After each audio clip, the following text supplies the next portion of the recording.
Selama-lamanya Engkau yang layak terima pujian ya Tuhan. Sebab di bawah kolong langit ini tidak ada nama lain yang olehnya kami dapat diselamatkan. Engkau yang layak terima pengagungan, Engkau yang layak terima pujian, Engkau yang layak terima penyembah. Ini yang kami rindukan ketika kami berdiam di kaki Tuhan.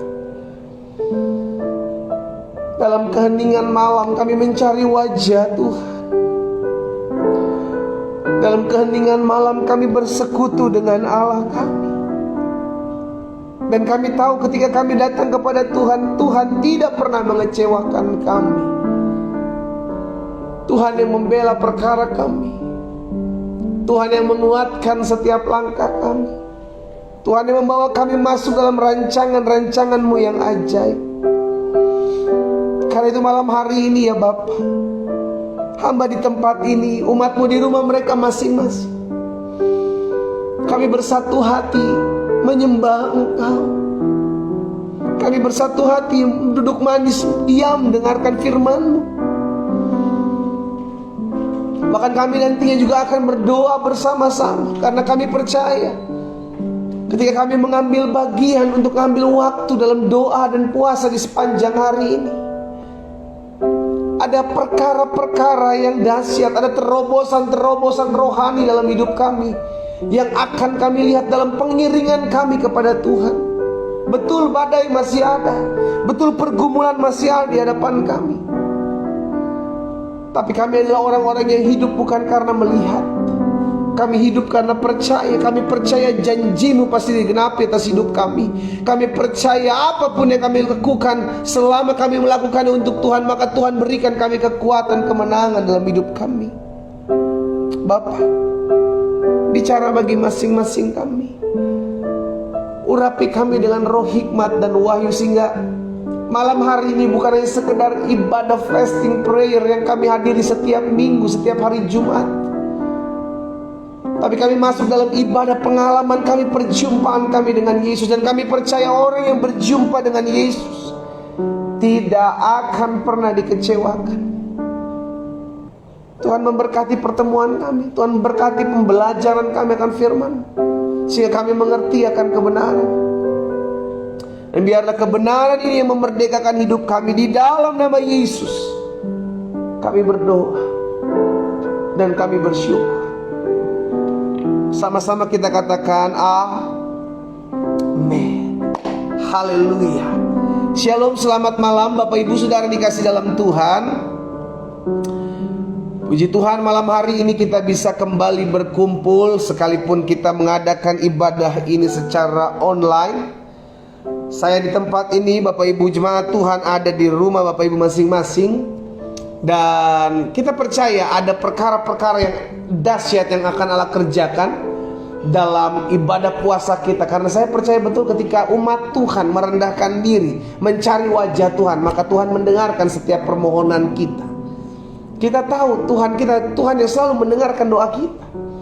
Kita tahu Tuhan kita, Tuhan yang tidak pernah pergi meninggalkan kita, Tuhan yang selalu menopang, Tuhan yang selalu memberikan kekuatan, Tuhan yang selalu memberikan penghiburan. Dan kita ada malam hari ini secara khusus dalam ibadah fasting prayer, dalam ibadah doa puasa. Setiap hari Jumat kita adakan doa puasa karena satu hal yang kita rindukan. Setiap pokok-pokok doa kita akan lihat begitu banyak perkara-perkara yang akan Allah buat dalam hidup kita. Kalau sebagian orang bilang, tapi pendeta, justru doa-doa saya, pokok-pokok doa saya bertambah. Gak apa-apa, tuliskan kembali dalam pokok-pokok doa kita. Karena saya percaya apa yang kita tuliskan dan apa yang kita imani dan apa yang kita doakan, Allah yang akan berperkara, Allah yang akan bertindak. Karena itu secara khusus ketika nanti kita akan menyelesaikan kebenaran firman Tuhan, belajar firman Tuhan, maka kita akan mengangkat setiap formulir doa yang sudah Bapak Ibu siapkan, yang setiap hari Jumat kita doakan bersama-sama. Karena itu pastikan sudah tersedia di hadapan Bapak Ibu. Dan sebelumnya kita akan kembali belajar firman Tuhan malam hari ini, saudara dikasih dalam Tuhan. Saya mengajak kita ambil Alkitab kita di rumah kita masing-masing, siapkan alat tulis, kita akan mencatat. Haleluya. Hari ini saya akan sampaikan satu kebenaran firman Tuhan tentang pengharapan. Sama-sama bilang sama saya harus hidup memiliki pengharapan. Amin. Orang yang hidup tidak lagi memiliki pengharapan adalah orang yang sudah mati sebelum dia mati. Maksudnya apa mati sebelum dia mati? Berarti dia hidup namun dia tidak punya pengharapan. Sejatinya dia adalah orang yang mati. Mati dalam hidup. Zombie. Kelihatannya hidup, tapi sejatinya dia sudah mati. Kenapa? Karena tidak punya pengharapan. Dan tahukah saudara, ini yang sedang iblis mainkan di akhir zaman. Dia tidak peduli kita ibadah setiap malam. Dia tidak pusing kita ambil waktu berpuasa. Dia tidak peduli kita sering berdoa, baca Alkitab. Selama kita hidup tidak memiliki pengharapan, itu yang dia cari. Itu sebabnya malam hari ini yang saya mau sampaikan. Betul yang kita doakan sampai saat ini mungkin belum kita lihat, tapi pengharapan kita tetap ada. Tuhan, aku percaya apa yang aku doakan, apa yang aku tulis dalam formulir doaku, aku pasti akan melihat satu persatu dijawab Tuhan. Itulah pengharapan. Jaminannya jelas, karena pengharapan kita kepada Yesus tidak akan pernah dikecewakan.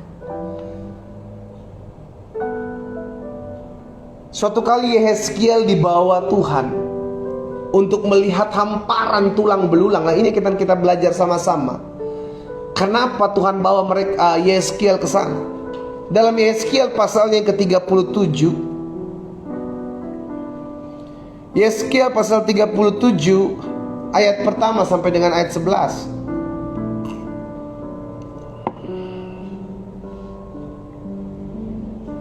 Yehezkiel pasal 37 ayat pertama sampai dengan 11.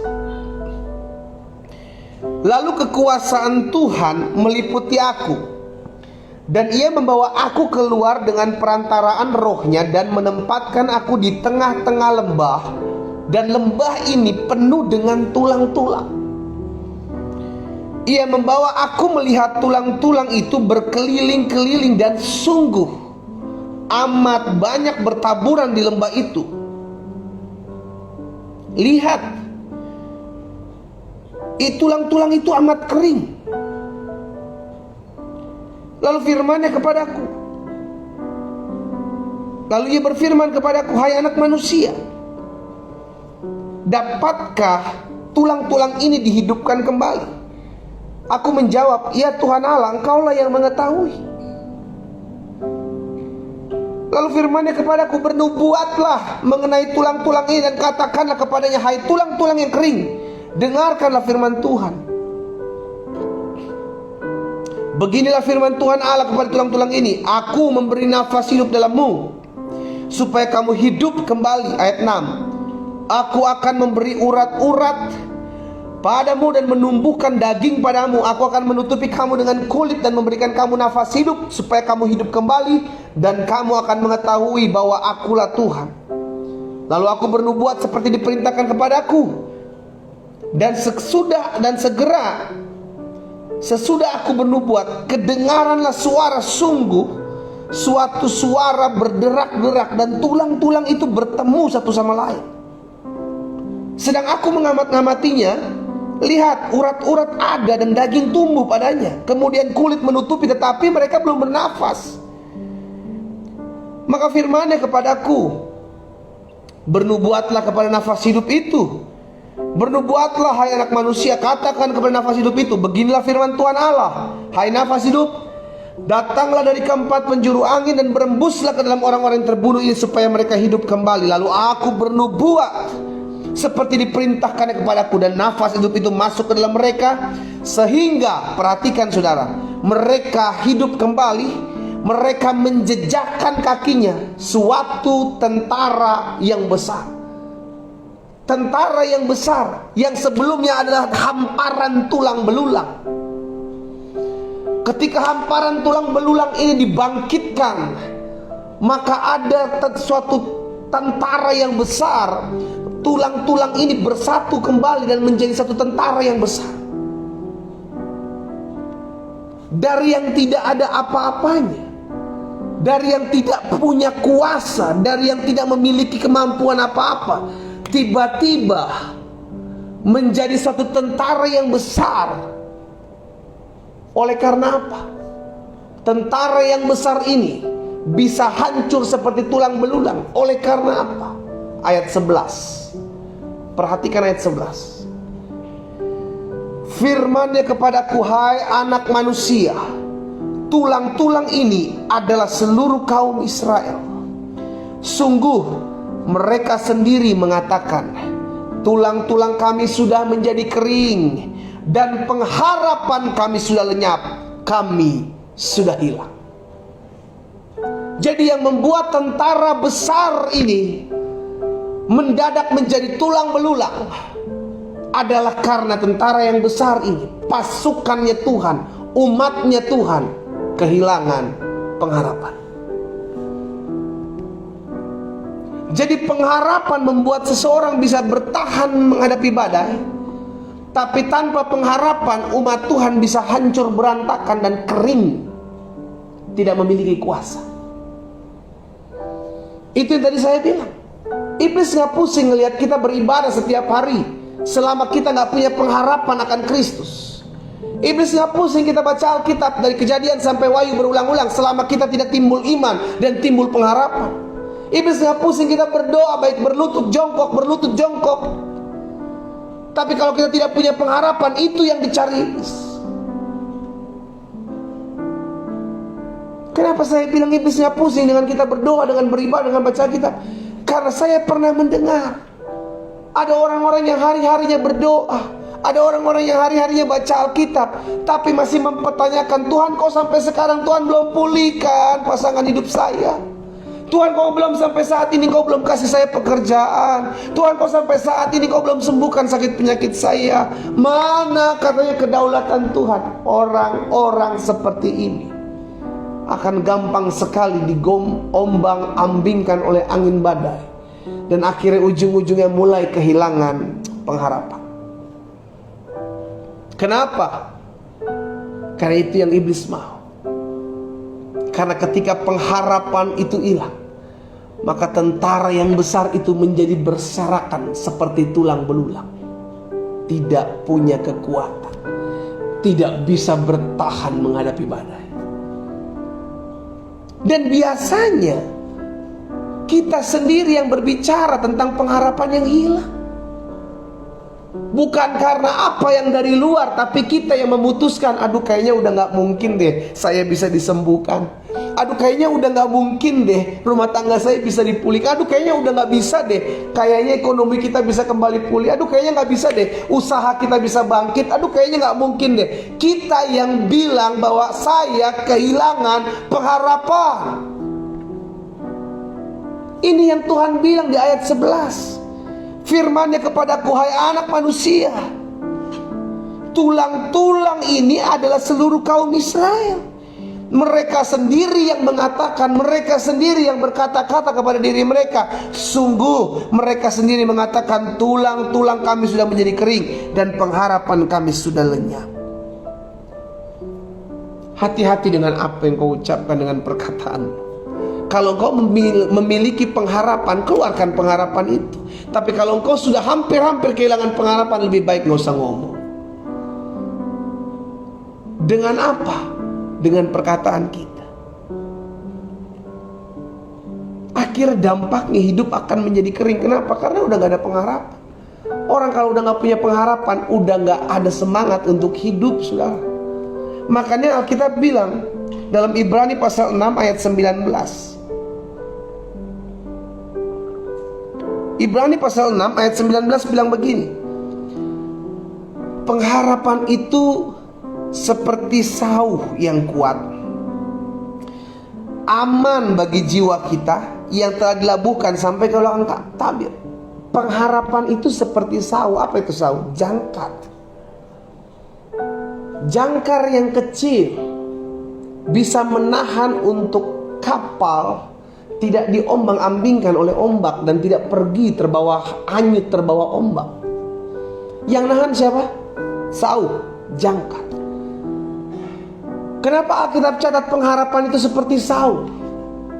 Karena tanpa hidup, tanpa pengharapan, engkau akan gampang diombang-ambingkan oleh angin badai, oleh angin ribut, oleh angin masalah, oleh angin pergumulan. Engkau akan terbawa arus karena engkau tidak punya pengharapan. Engkau tidak punya pertahanan, engkau tidak punya saung, engkau tidak punya jangkar. Sehingga ketika ada ombak, engkau akan terbawa dan lama-kelamaan engkau akan hanyut. Engkau akan terhilang. Kenapa? Tidak ada yang menahan. Makanya Alkitab bilang pengharapan itu adalah saung yang kuat. Dia adalah jangkar yang kuat. Karena itu belajar untuk punya pengharapan. Tuhan, aku berharap rumah tanggaku someday akan pulih. Aku berharap sakit penyakitku akan disembuhkan. Aku berharap. Sekalipun pengharapanmu sampai saat ini kau belum lihat, jangan pernah berhenti berharap. Jangan pernah berhenti berharap. Wanita pendarahan 12 tahun, dia punya pengharapan yang kuat. Dan pengharapan itu keluar dari mulutnya. Dia berkata, asal ku jama ujung jubah Yesus, aku pasti sembuh. Jadi hope. Itulah pengharapan. Engkau mau melihat sesuatu terjadi dahsyat dalam hidupmu? Dimulai berharap dari saat ini. Dimulai berharap dari saat ini. Bartimeus, pengemis yang buta, dia punya pengharapan, itu sebabnya dia terus berteriak, Yesus anak Daud, kasihanilah aku. Walaupun orang-orang di sekeliling sudah bilang diam, dia tidak akan mendengarkan engkau, Bartimeus tetap berteriak, Yesus anak Daud, kasihanilah aku. Sampai akhirnya Yesus berhenti dan berkata, apa yang mau kau perbuat? Saudara dikasih dalam Tuhan, ada begitu banyak kesaksian dalam Alkitab yang karena pengharapannya kepada Yesus, dia mengalami mujizat. Ada begitu banyak. Sehingga akhirnya ada banyak orang mengalami kuasa Tuhan bukan karena bukan karena sebelumnya kenal Yesus, tapi karena dengar apa kata orang dan dia mulai berharap. Dia mulai berharap. Dan pengharapan itu tidak akan pernah mengecewakan. Kalau kita berharap sama manusia, pengharapan kita akan mengecewakan. Tapi engkau sedang berharap bukan kepada manusia, saudara. Engkau sedang berharap kepada Allah. Dan hari ini kita diingatkan, jangan pernah berhenti kehilangan pengharapan. Itu sebabnya saya dari awal ketika ada ibadah fasting prayer yang kita setiap hari Jumat kita buat, maka saya bilang jangan pernah kau buang pokok doamu. Dan sampai saat ini jangan pernah kau berhenti angkat itu di altar kudus Tuhan. Karena kita percaya kita masih punya pengharapan. Apa yang kita doakan, yang kita tulis di setiap formulir doa ini, satu persatu Tuhan akan bukakan. Katakan amin. Amin. Nah, saya pelajari orang yang kehilangan pengharapan, dia akan mulai kehilangan iman. Dia akan mulai kehilangan hati yang bergairah menjalani hidup. Kenapa? Karena hilang pengharapan. Langkah berikutnya dia mulai kehilangan iman. Langkah berikutnya dia akan mulai berhenti berdoa. Kenapa dia nggak berhenti? Dia mulai berhenti berdoa karena udah nggak ada pengharapan. Buat apa saya berdoa kalau saya tahu bahwa apa yang saya doakan nggak akan saya terima? Itu kan permainan liciknya iblis yang di dalam taruh dalam pikiran kita, yang akhirnya kita berkata, udahlah percuma saya berdoa. Toh nggak ada perubahan, saya berdoa juga akhirnya keadaan malah tambah runyam. Buat apa saya berdoa? Mendingan saya cari orang pintar, saya cari kedukun yang jelas-jelas langsung terlihat. Betul, terlihat. Hancurnya terlihat. Tidak ada yang gratis. Tidak ada yang gratis. Ketika engkau datang ke orang-orang pintar, engkau datang ke dukun, selalu ada korban yang baru. Saudara dikasih dalam Tuhan, ketika engkau mulai kehilangan pengharapan, maka engkau kehilangan iman. Ketika engkau mulai kehilangan iman, engkau tidak akan lagi tertarik dengan doa. Engkau tidak akan lagi tertarik dengan hal-hal rohani. Engkau tidak akan lagi tertarik untuk memuji, menyembah Tuhan. Karena engkau berpikir, buat apa saya datang kepada Tuhan? Lama-lama engkau akan menjadi orang-orang yang tidak percaya akan adanya Tuhan. Buat apa saya berdoa? Lebih baik saya pakai kekuatan saya. Buat apa saya menyembah Tuhan? Lebih baik saya putar-putar lagu-lagu yang membuat hati saya tenang, hati saya teduh.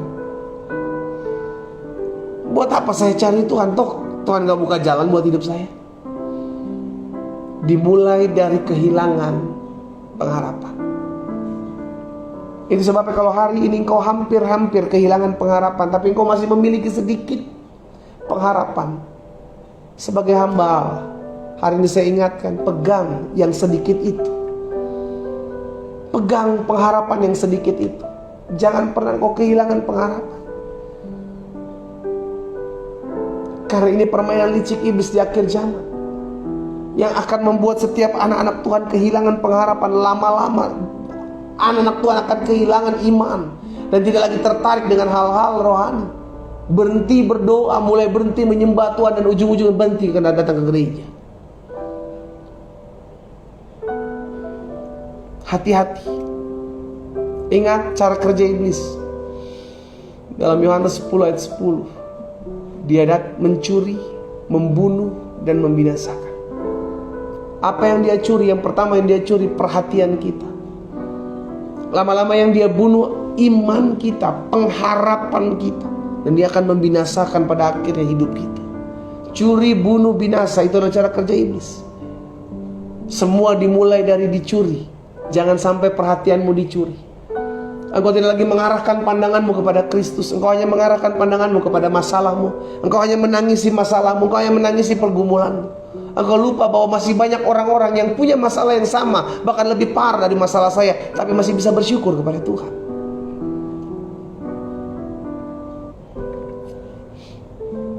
Hari ini kita diingatkan, jangan sampai kita kehilangan pengharapan. Dari mana timbul pengharapan? Baca firman Tuhan. Ketika kita mulai baca firman Tuhan, maka timbul iman. Iman itulah yang akhirnya memancarkan pengharapan. Dimulai dari iman. Kita punya iman kepada sesuatu yang tidak kita lihat. Itulah yang kita harapkan. Saya berharap sesuatu yang belum terjadi. Makanya saya tahu saya perlu berdoa agar sesuatu ini terjadi. Saya harus mencari Tuhan karena saya tahu dari Tuhan saya mendapatkan hidup.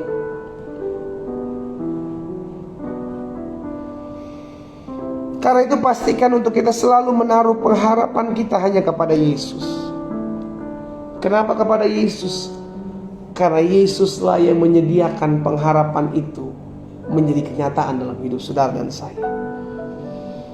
Yang pertama, kenapa hanya Yesus ada pengharapan? Kenapa hanya di dalam nama Yesus ada pengharapan? Karena yang pertama, Yesus Kristus adalah amin buat setiap janji Allah. Alkitab katakan dalam 2 Korintus pasalnya yang pertama, ayat 19 dan ayat yang ke-20.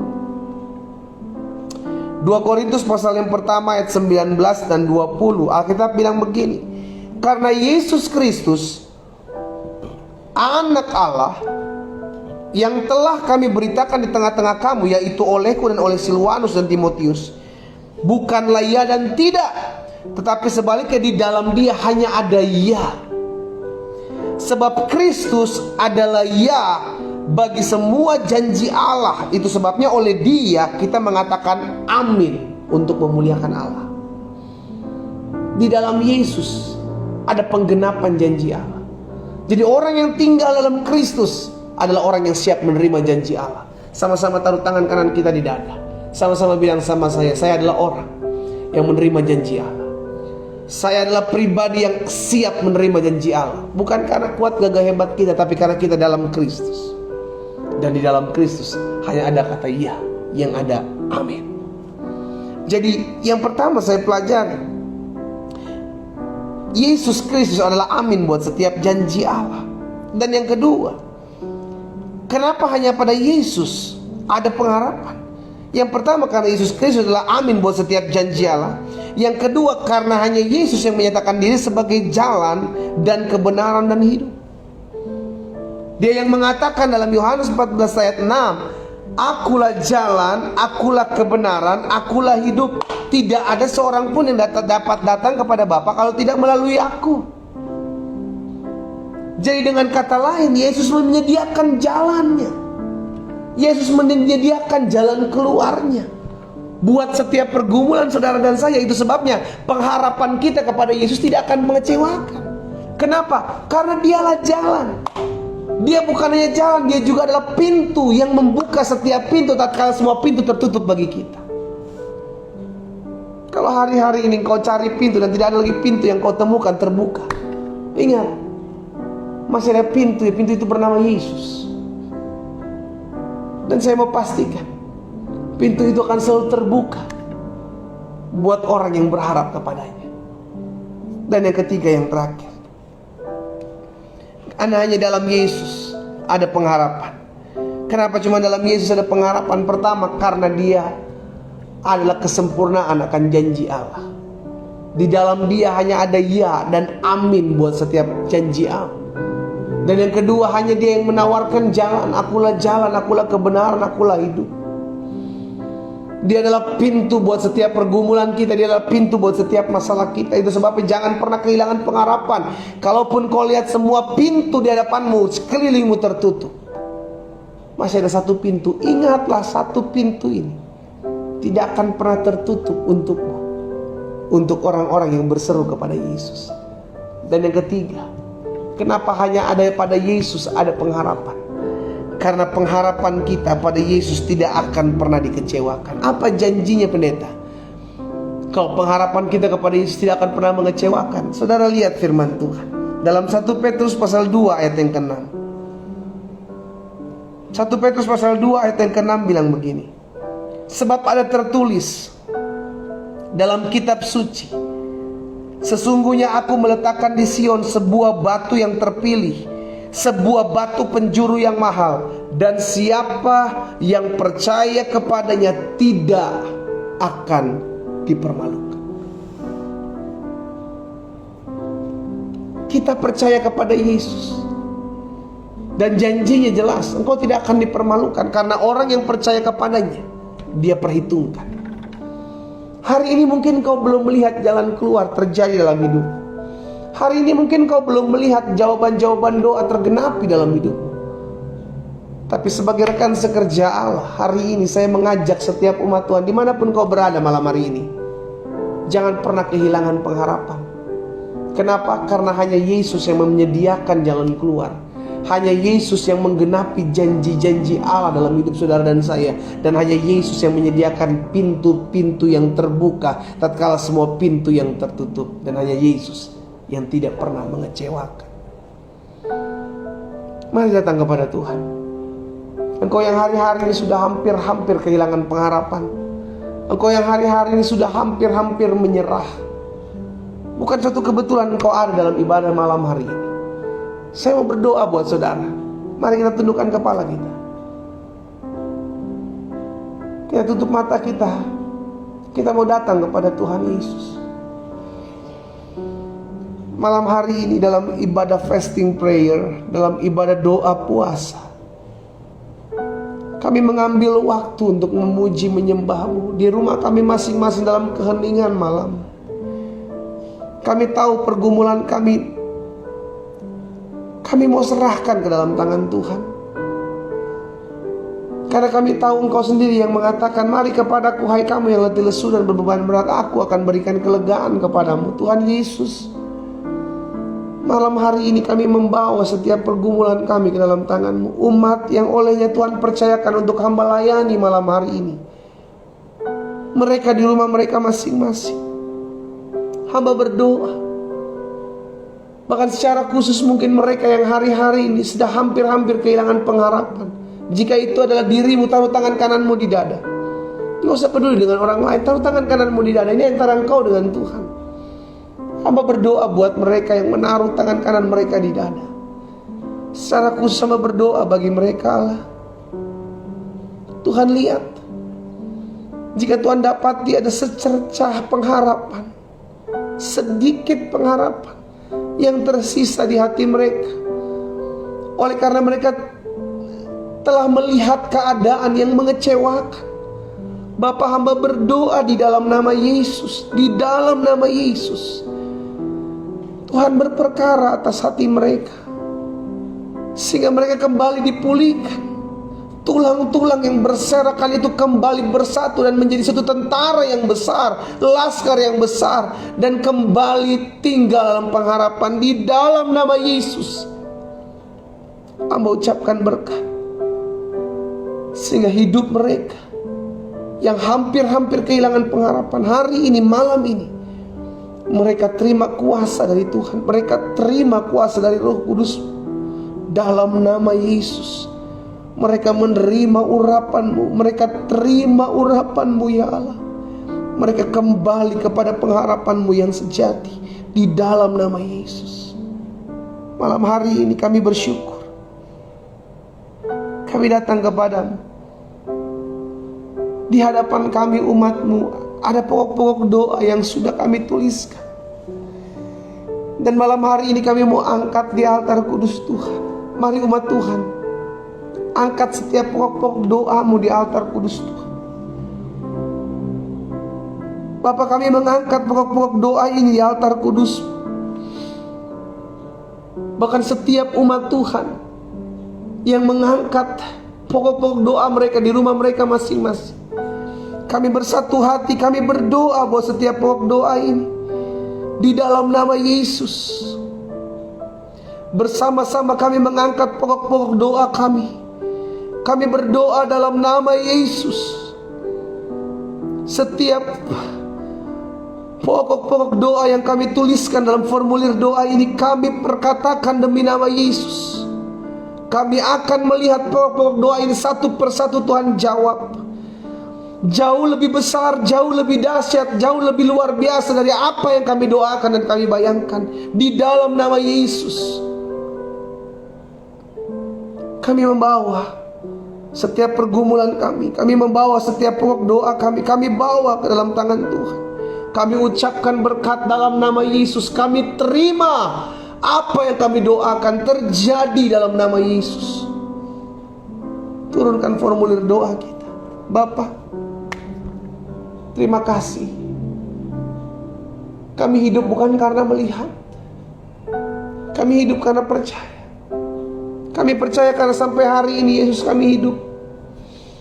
Kami percaya karena sampai hari ini Yesus kami tidak berubah. Engkau masih membuat mujizat dalam hidup kami. Kami beriman. Kami tidak mau kehilangan pengharapan kami kepada Tuhan. Karena itu, ya Bapa, hamba berdoa menyerahkan ke dalam tangan Tuhan umat-Mu satu persatu ya Allah. Turun anugerah-Mu, turun kasih setia-Mu di dalam nama Yesus, sehingga malam hari menjadi malam perjumpaan kami dengan Tuhan. Dan setiap hal yang kami doakan, yang kami bawa di altar kudus Tuhan, kami terima di dalam nama Yesus terjadi dalam hidup kami. Berkati satu persatu umat-Mu Tuhan. Rumah tangga mereka, keluarga mereka, usaha pekerjaan mereka, kesehatan mereka diberkati Tuhan. Bahkan apa yang menjadi rencana-rencana mereka ke depan, hamba serahkan ke dalam tangan-Mu. Terima kasih Tuhan Yesus buat malam hari ini. Kami bersyukur, kami selesai malam hari ini. Kami kembali akan beristirahat. Tuhan yang menyertai kami sepanjang malam kami tertidur. Kami bangun besok pagi dengan tubuh yang diberkati Tuhan. Kami mengucap syukur buat hari yang baru. Dan kami tahu hidup kami dipelihara oleh Tuhan. Kami tidak kekurangan suatu apapun yang baik dalam kami mengiring Tuhan. Terima kasih Bapa. Kami berdoa dan kami mengucap syukur di dalam nama Tuhan Yesus Kristus. Sama-sama kita katakan amin. Haleluya. Sudah dikasih dalam Tuhan, jangan pernah kehilangan pengharapan. Apapun yang kau doakan, mungkin kau belum lihat, atau mungkin ada hal-hal yang justru tambah parah terjadi dalam hidupmu. It's okay. Bukan berarti Tuhan tidak berkarya, bukan berarti Tuhan tidak bekerja sampai hari ini. Tapi terkadang Tuhan izinkan untuk menguji iman kita. Apakah kita masih tetap percaya? Apakah kita masih tetap berpengharapan? tetap miliki terus pengharapan. Karena engkau adalah tentara-tentara yang besar ketika engkau memiliki pengharapan. Tapi kita hanyalah tulang belulang yang berserakan ketika kita tidak lagi memiliki pengharapan. Kita ketemu kembali hari Senin, Bapak Ibu Saudara dikasih dalam Tuhan. Jam 4.30 waktu Indonesia bagian Barat, dalam doa pagi kita seperti biasa. Dan secara khusus hari Minggu saya menyampaikan khotbah. Kalau Bapak Ibu bisa bergabung dalam ibadah raya Minggu di jam 6 pagi di akun YouTube channel gereja kita, Glow Fellowship Center Bandung. Saya akan membahas tentang hidupku berharga. Kenapa hidup kita berharga? Karena hari-hari ini, bukan hanya hari-hari ini, bahwa dari zaman dulu ada yang disebut dengan bully. Bully membuli, hina menghina. Sehingga akhirnya ada begitu banyak anak-anak Tuhan yang hidupnya sudah tidak percaya diri lagi. Mulai minder, mulai ngikuti arus dunia. Kenapa? Karena hidup berdasarkan apa kata orang, bukan apa kata firman. Nah, hari Minggu saya sedang menyampaikan hal itu. Saya rindu agar setiap umat Tuhan, secara khusus orang-orang muda, tidak gampang dibully. Karena biar bagaimanapun bully-membuli pasti ada. Kita nggak bisa hindari itu. Tapi bagaimana kita mempersiapkan diri kita untuk menjadi pribadi yang utuh, untuk menjadi pribadi yang mengerti bahwa hidup saya tidak ditentukan oleh apa kata orang tentang saya, tapi hidup saya ditentukan apa kata Tuhan tentang saya. Tuhan Yesus memberkati kita. Selamat malam, selamat beristirahat buat kita semua. Shalom, shalom.